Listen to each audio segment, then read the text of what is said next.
Assalamualaikum warahmatullahi wabarakatuh. Alhamdulillahirabbil alamin. Wassalatu wassalamu ala asyrofil anbiya'i wal mursalin wa ala alihi wa ashabihi rasulillahi ajma'in. Asyhadu an la ilaha illallah wa asyhadu anna Muhammadar Rasulullah. Allahumma shalli ala Muhammad wa ala ali Muhammad. Anak-anak Ustaz yang saya cintai karena Allah Subhanahu wa taala, yang semoga senantiasa diberkahi dan diridhoi oleh Allah Subhanahu wa taala, yang semoga anak Ustaz semuanya menjadi anak-anak yang saleh dan soleha, anak yang menjadi kebanggaan kedua orang tuanya. Sebelumnya kita sudah mempelajari yakninya bab yang pertama, misi Nabi Muhammad SAW sebagai rahmat bagi seluruh alam. Dan alhamdulillah kita sudah membahasnya, bagaimana misinya Nabi Muhammad SAW, kemudian bagaimana penetapan kalender Hijriah, kemudian perjanjian Hudaybiyah, dan yang Fatu Mekah, dan yang terakhir adalah Haji Wada. Alhamdulillah kita sampai pada wafatnya Rasulullah SAW. Pada pertemuan yang kedua ini, pada bab yang kedua ini, yakninya perjuangan dakwah Nabi Muhammad SAW. Anak Ustaz, dalam hal ini adapun tujuan Ustaz menyampaikan yakninya dari pembelajaran kita SKI kelas 7 ini, tujuannya yang pertama, Anak Ustaz mengetahui bagaimana kondisi masyarakat sebelum Islam, pra-Islam. Kemudian yang kedua, sejarah perjalanan hidup Nabi Muhammad SAW, mulai dari kelahiran Nabi Muhammad SAW, masa kecil Nabi Muhammad SAW, sampai dengan masa remaja hingga dewasanya Nabi Muhammad SAW. Kemudian permulaan Nabi Muhammad SAW diangkat menjadi Rasul. Kemudian yang selanjutnya, strategi dakwah Nabi Muhammad SAW di Mekah, baik itu dakwah secara sembunyi-sembunyi, dakwah secara terang-terangan. Kemudian tujuan yang terakhir, mengetahui peristiwa penting selama dakwahnya Nabi Muhammad SAW, hijrah ke Habasyah, misi ke Taif, dan Isra Mi'rajnya Rasulullah SAW. Baiklah, sebelum Ustaz mulai pembelajaran ini, alangkah baiknya kita bersama-sama membacakan basmalah. Bismillahirrahmanirrahim. Semoga apa yang Ustaz sampaikan diberkahi oleh Allah Subhanahu wa taala, dan Ustaz pun dan anak Ustaz yang menerima semoga dimudahkan dan diberikan pemahaman oleh Allah Subhanahu wa taala. Baik anak Ustaz, kita bahas satu persatu. Silakan anak Ustaz ikuti. Silakan lihat bukunya, bagaimana kondisi masyarakat Arab pra-Islam, yakninya sebelum Islam, sebelum lahirnya Islam, bagaimana kondisi masyarakat Arab tersebut. Jadi kalian satu persatu.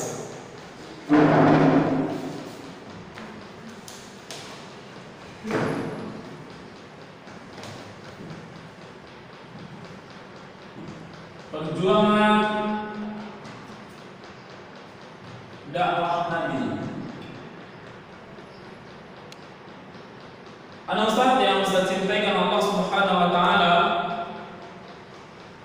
kita mengetahui bagaimana perjuangannya Nabi Muhammad SAW, yang mana perjuangan yang sungguh luar biasa, yang apabila kita bandingkan dengan saat ini sungguh luar biasanya.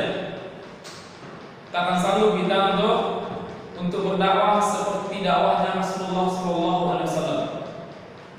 Banyak sejarah yang menceritakan bagaimana duka dari dakwah yang dialami oleh Rasulullah SAW. Banyak dukanya dibandingkan dengan sukanya. Manusiawinya seseorang apabila banyak duka dari suatu yang dia geluti, yang dia sukai, maka timbullah sifat pesimis di dalam dirinya, sifat ketidakyakinan dalam dirinya, dan termasuk yang namanya berdakwah. Kita lihat bagaimana dakwahnya Nabi Muhammad SAW ditolak, tidak diterima oleh satu kaum. Dan kita urut satu persatu mengenai tentang kondisi masyarakat Arab sebelum Islam berkembang. Al-Ustaz yang saya cintai karena Allah Subhanahu wa taala, pada awalnya masyarakat di sekitar Jazirah Arab adalah penganut agama tauhid. Penganut agama tauhid yang dibawa oleh Nabi kita Nabi Ibrahim alaihissalam, yang dibawa oleh Nabi kita Nabi Ibrahim alaihissalam, kemudian dilanjutkan oleh putranya bernama Ismail alaihissalam. Perjuangan dakwah Nabi sebelum Islam ianya disebut dengan agama tauhid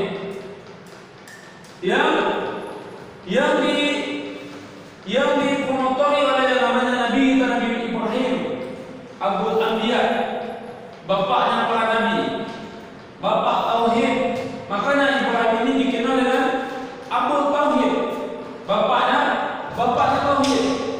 Setelah wafatnya Nabi Ibrahim alaihissalam, kemudian dilanjutkan oleh Ismail alaihissalam. Kemudian dilanjutkan oleh Nabi Ismail, dan setelah wafatnya Nabi Ismail alaihissalam, maka mulailah terjadi ketidakpercayaan terhadap agama tauhid ini. Setelah meninggal, habis masanya Ibrahim dan Ismail, maka terjadilah ketidakpercayaan.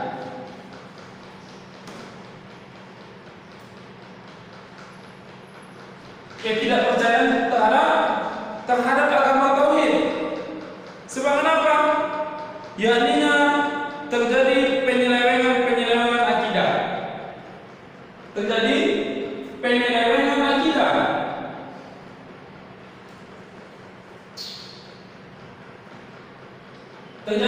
penyelewengan akidah, yakninya untuk praktek menyembah yang namanya berhala.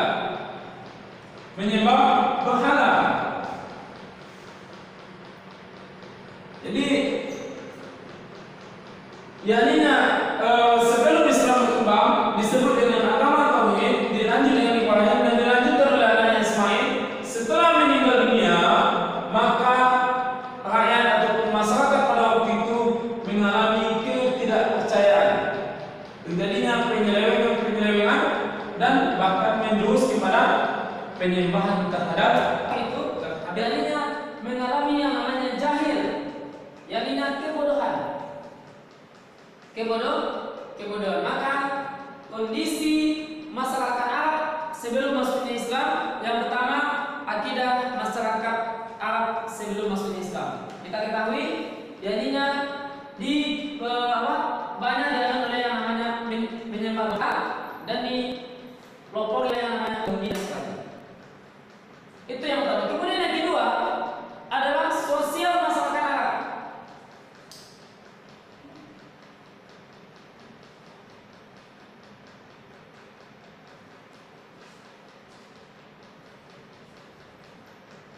Untuk kita ketahui, anak Ustaz juga mengetahui di buku halaman yang ke-25. Di sini menjelaskan pada hakikatnya masyarakat Arab memiliki kepribadian yang sangat baik.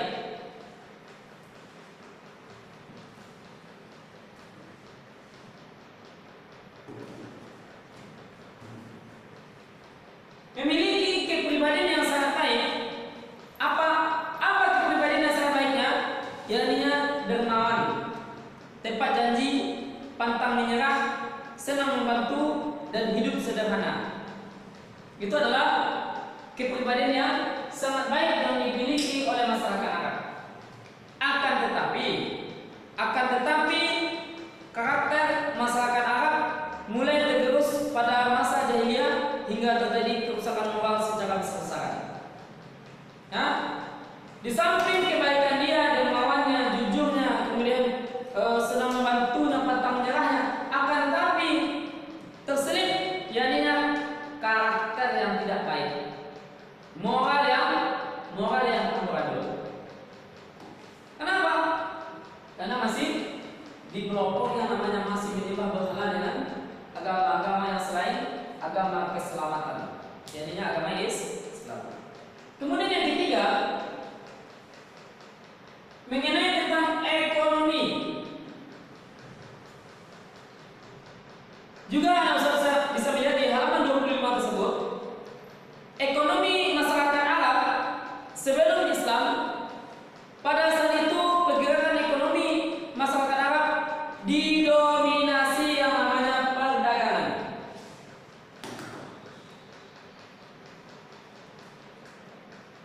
Jadi mata pencaharian orang Arab itu dari dahulunya sampai sekarang itu adalah berdagang. Dan bahkan Nabi itu menganjurkan kita, yaitu untuk sampai hari ini pun kita dianjurkan untuk berdagang. Sebab kenapa? Banyak rezeki yang didapati dari berdagang tersebut. Banyak rezeki yang didapati dari suatu perdagangan tersebut. Dan termasuk Nabi kita nantinya adalah Nabi kita adalah seorang pedagang. Sahabat Nabi adalah seorang pedagang. Banyak para ulama, para nabi kita, para sahabat kita itu adalah latar belakangnya adalah seorang pedagang. Jadi ekonomi dari sebelum berkembangnya Islam juga dikontaminasinya oleh yang namanya perdagangan. Jadi dapat kita ketahui bagaimana kondisi perjuangan, kondisi masyarakat Arab sebelum masuknya Islam. Yang pertama, akidah masyarakat Arab sebelum masuknya Islam, kita sudah ketahui tauhid yang dibawa oleh Nabi Muhammad SAW, dilanjutkan oleh Ismail AS, dan kemudian meninggal dunia. Kemudian terjadilah ketidakpercayaan, artinya penyelewengan terhadap agama, dan banyak yang menyembah berhala.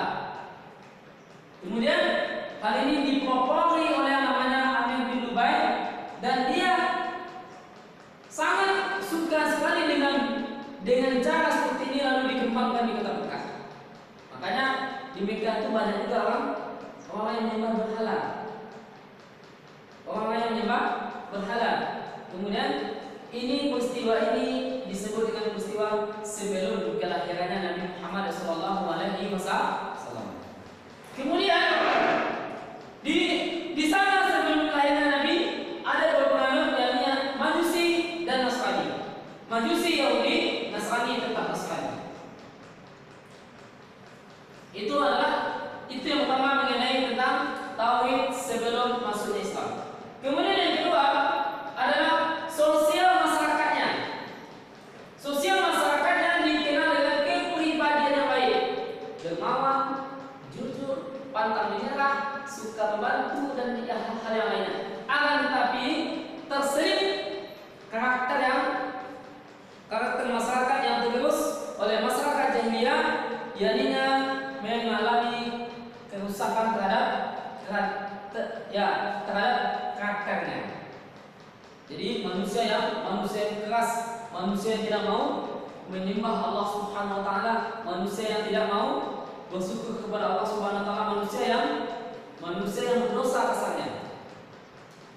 Jadi itu yang kedua. Kemudian yang ketiga, ekonomi dari masyarakat Arab sebelum masuknya Islam, yaitu dikontaminasi oleh yang namanya perdagangan. Nah, itu kemudian kita masuk lagi pada puncaknya, yaitu sejarah kelahiran, sejarah singkat perjalanan hidup Nabi Muhammad SAW.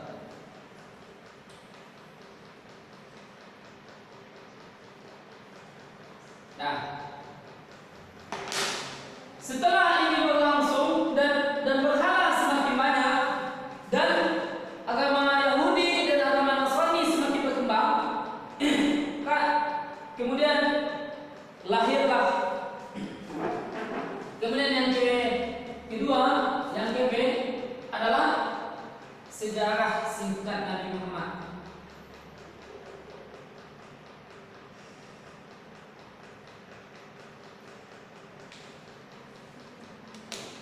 Nah, sejarah singkat Nabi Muhammad SAW kita bahas mulai dari kelahirannya.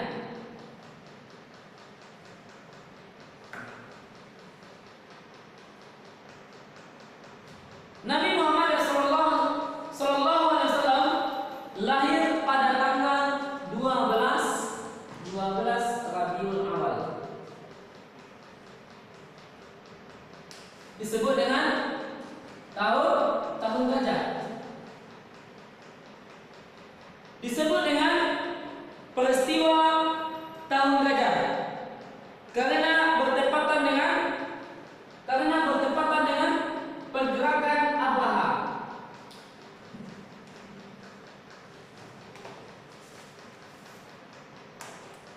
Bisa Anda lihat di buku halaman 25 yang bagian B tentang kelahiran Nabi Muhammad SAW, yakni yang pada tanggal 12 Rabiul Awal pada tahun gajah bertepatan dengan pergerakan Abraha beserta pasukan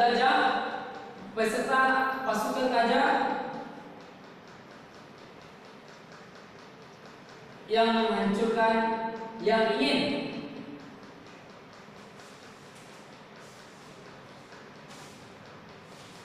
menghancurkan Ka'bah.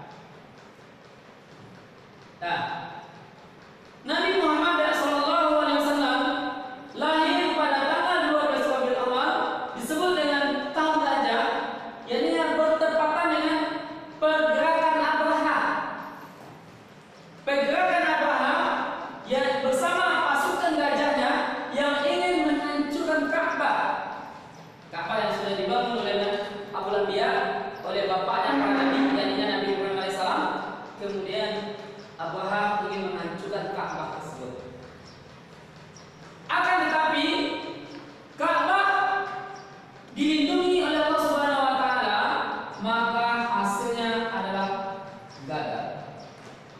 Apa? Hasilnya gagal. Kenapa?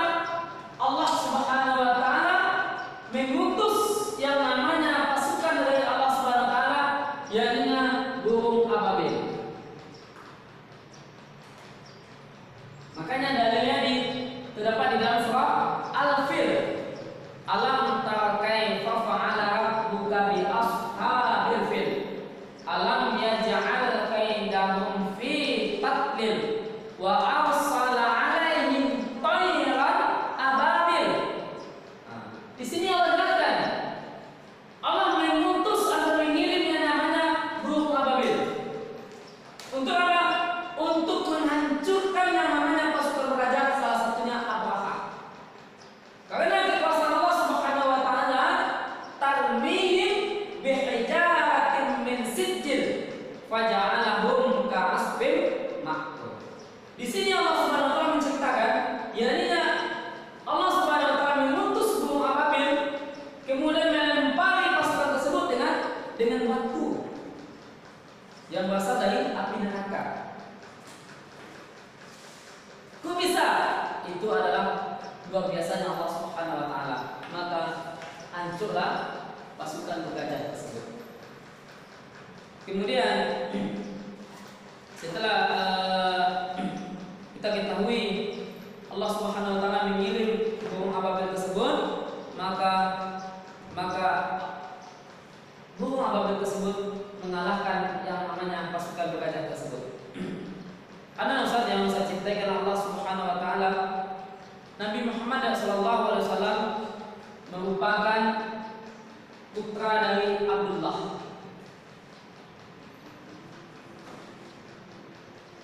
Abdullah dan ibunda Aminah. Karena Ustaz harus mengetahui Abdullah dan nasabnya Nabi Muhammad SAW, ayahnya Nabi Muhammad SAW sampai yainya kepada Nabi Ibrahim alaihissalam. Kita lihat buku di halaman 26 itu bagaimana bin-binnya Abdullah bin Abdul Muthalib, kakeknya bin Hasim bin Abdul Manaf bin Qusay bin Kilab bin Murad bin Ka'ab bin Lu'ay bin Khalid bin Fihar bin Malik bin Nadar bin Kinanah sampai kepada bin Ismail sampai kepada bin Ibrahim alaihissalam. 30 periode mulai dari Abdullah sampai akhirnya kepada Nabi Ibrahim alaihissalam. Nah, kalian hafal nggak? Anak Ustaz hafal nggak? Siapa nama kakeknya? Hah? Apa nama ayahnya? Ayah dari ayahnya siapa? Nah, kita harus tahu. Tengok orang Arab. Hafal semuanya. Ayahnya ini, kakeknya ini. Bin ya. Jadi begitu sungguh luar biasanya yakni Nabi Muhammad SAW tersebut. Kemudian Nabi Muhammad SAW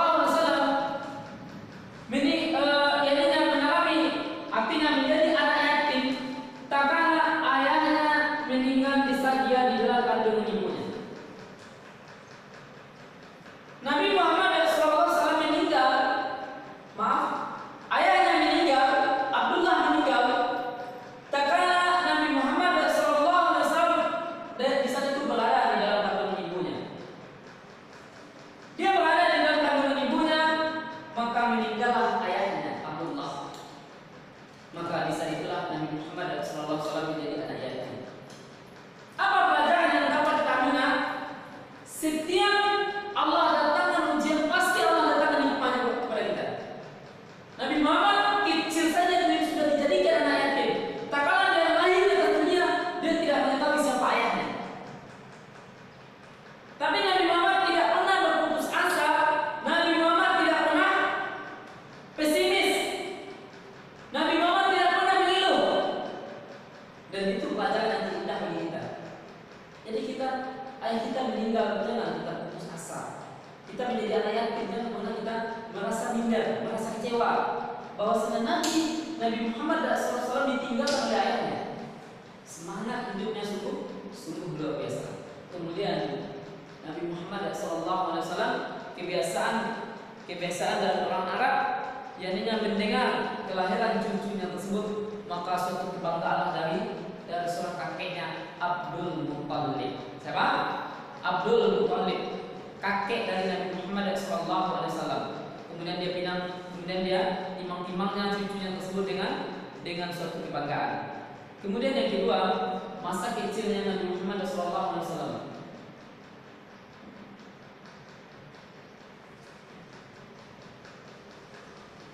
Masa kecilnya Nabi Muhammad SAW, kebiasaan orang Arab pada waktu itu, apabila lahir anak di atas dunia ini, maka disusui oleh orang kampung yang berada di suatu perkampungan.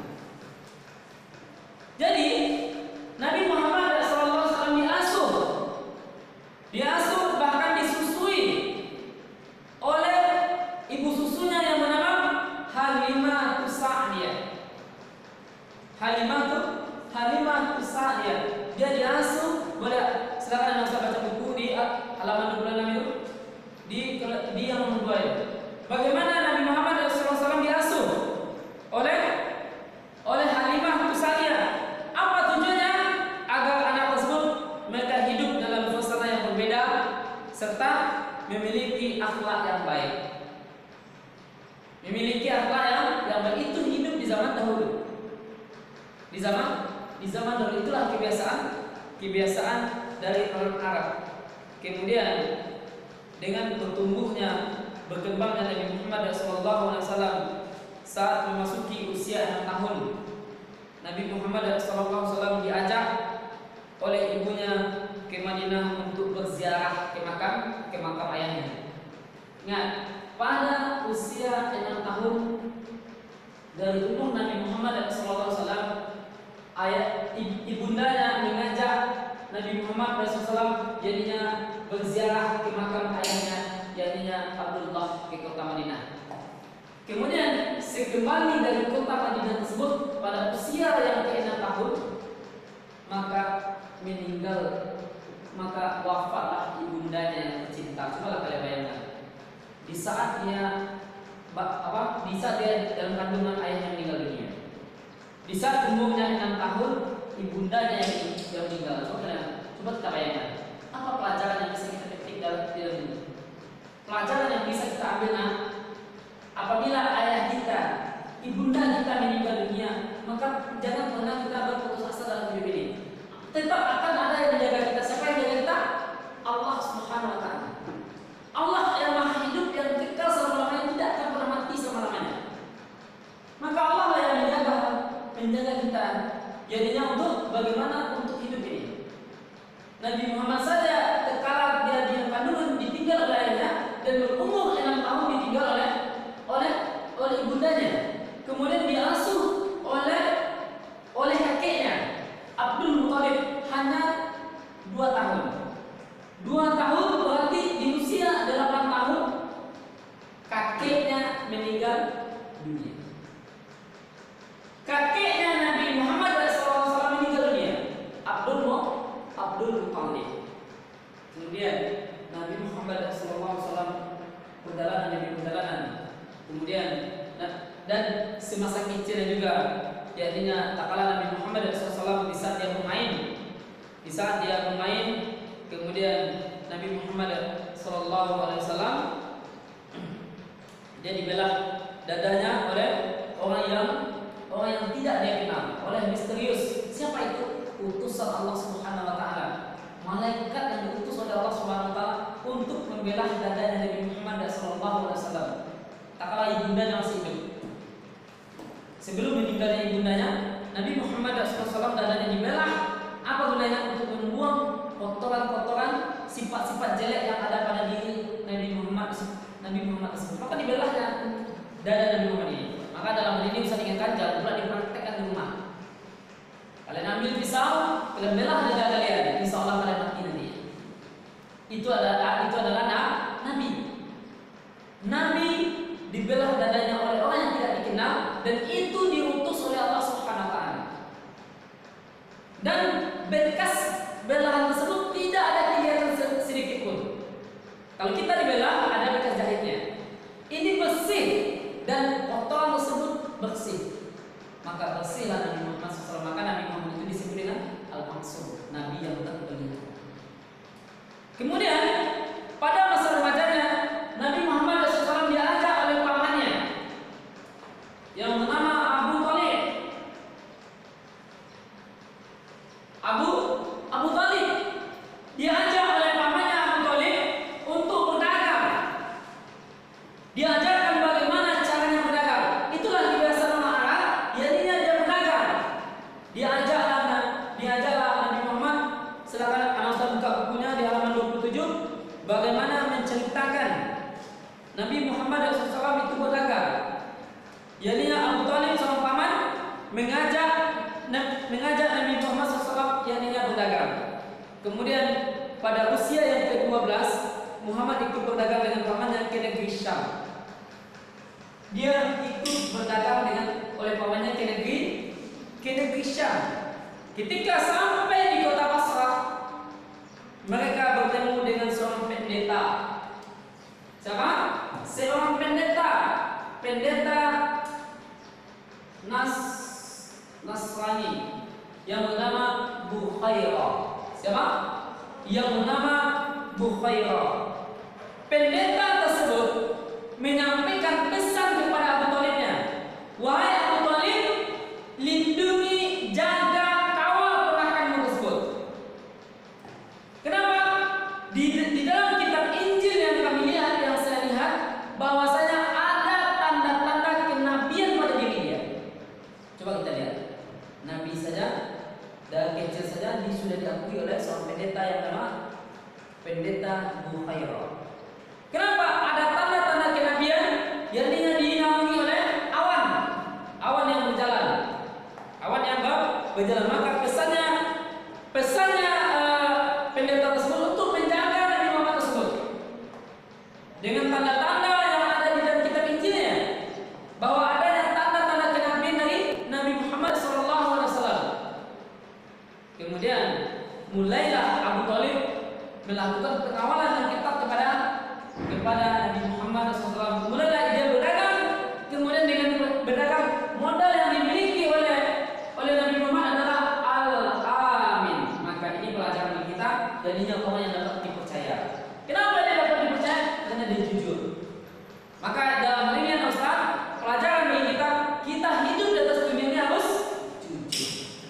Apabila kita jujur, orang akan percaya sama kita. Orang akan yakin sama kita, orang akan sayang sama kita, orang akan cinta sama kita, orang akan menjaga kita. Kalau seandainya kita jujur. Kalau seandainya kita tidak jujur, maka hilanglah kepercayaan yang pada kita. Hilanglah kasih sayangnya kepada kita. Kemudian akhirnya singkat cerita, kemudian pada usia 25 tahun, kemudian adalah seorang janda yang bernama Khadijah. Seorang janda kaya raya yang bernama Khadijah memiliki hati kepada Nabi Muhammad SAW. Kemudian atas kerjasamanya dengan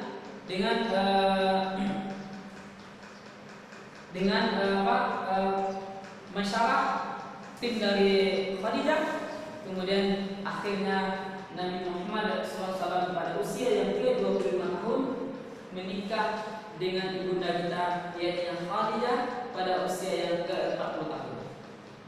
Jadi ini sungguh perjalanan yang sungguh luar biasa yang dijalankan oleh Nabi kita Nabi Muhammad SAW. Di dalam pernikahan tersebut Nabi Muhammad SAW mendapati 2 orang putra yang bernama Abdullah, yang kedua adalah Al-Qasim. Yang pertama adalah Abdullah, yang kedua Al-Qasim itu putranya. Kemudian yang perempuan ya jadinya Zainab, Ruqayyah, Ummu Kulsum dan Fatimah.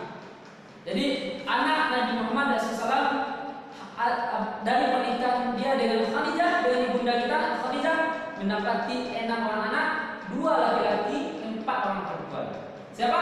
Abdullah, Al-Qasim, Zainab, Ruqayyah, Fatimah, Ummu Kulsum.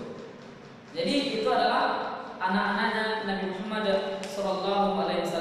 Saat Muhammad SAW beranjak usia 30 tahun, terjadilah sebuah peristiwa penting, yakni saat itu Ka'bah mengalami beberapa kerusakan sehingga kaum Quraisy dengan melibatkan kabilahnya bersepakat untuk melakukan perbaikan atau renovasi. Ini adalah di ujung cerita terjadilah suatu keributan mana Ka'bah tersebut akan diangkat karena kebijaksanaannya Nabi, keadilan Nabi, maka sorbannya Nabi diletakkan di bawah untuk mengangkat Ka'bah tersebut. Hajar Aswad, untuk mengangkat Hajar Aswad, maka Hajar Aswad tersebut diletakkan di atas Ka'bah, maka dipanggillah seluruh kabilah-kabilah tersebut. Dipanggil seluruh kabilah, maka masing-masing kabilah memegang yang namanya sudut-sudut dari